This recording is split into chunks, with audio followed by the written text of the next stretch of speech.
apa yang ditentukan oleh Allah Subhanahu wa taala. Ketika ada dalil yang belum kita pahami, jangan disalahkan dalil. Yang rusak itu akal kita. Rasa-rasanya bertentangan lah. Tak masuk akal. Dari mana saya katakan tadi? Dari mana Anda mengatakan tidak masuk akal? Tidak masuk akal. Apa saja semua masalah dunia ini masuk akal. Cuman ada yang bisa dicerna oleh akal, ada yang tidak bisa dicerna oleh akal. Hanya saja manusia ketika tak bisa dicerna oleh akalnya, dia bilang tidak masuk akal. Itu yang jadi masalah. Allah berikan kita akal bukan untuk mengotak-ngatik syariat. Allah beri kita akal untuk menerima syariat, lalu berfikir bagaimana cara menjalankan syariat. Itu dia gunanya. Bukan ngotak-ngatik. Maka itu dunia pengetahuan dulu berkembang. Kenapa? Karena orang Islam menerima syariat, lalu mereka berfikir bagaimana memudahkan mereka mengamalkan syariat. Muncullah penemuan-penemuan. Karena akal manusia itu sangat kecil. Kalau diukur akal kita itu, kekuatannya dibanding dengan syariat, akal itu tidak akan bisa menjangkau batas buang angin. Antum sudah beruduk, tiba-tiba buang angin.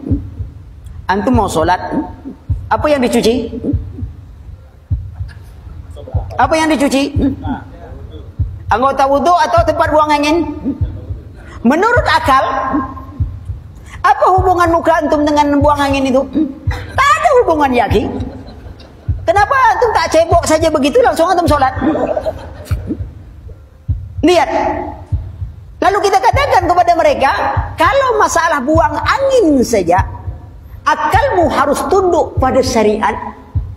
Lalu bagaimana dengan masalah dunia yang demikian besar, antum mengandalkan akal?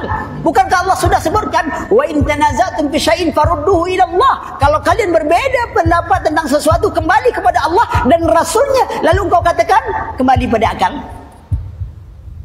Lihat, akal tak bisa melampaui masalah buang angin.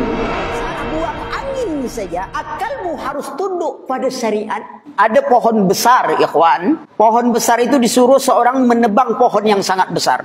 Di situ ada kapak, ya. Di situ ada senso. Lalu kata si A, kita pakai senso biar cepat urusan. Tapi kata si B, apa guna tenaga yang dibagikan Allah? Kita pakai saja kapak. Kira-kira mana yang gila antara dua ini? Si A atau si B? Yang mau motong pohon besar dengan kapak atau pakai senso? Pakai kapak. Sekarang masalah dunia yang demikian besar, Allah katakan kembali kepada Allah dan Rasulnya. Lalu dia katakan, apa guna otak yang dibagikan Allah? Mana yang lebih gila? Lebih gila yang mau kembali kepada otaknya, nunjukkan dia tak punya otak. Fungsi akal yang diberikan Allah kepada kita adalah untuk menerima syariat, lalu mencari jalan bagaimana kita bisa mengamalkan syariat, bukan untuk mengotak-ngatik, bukan untuk syariat.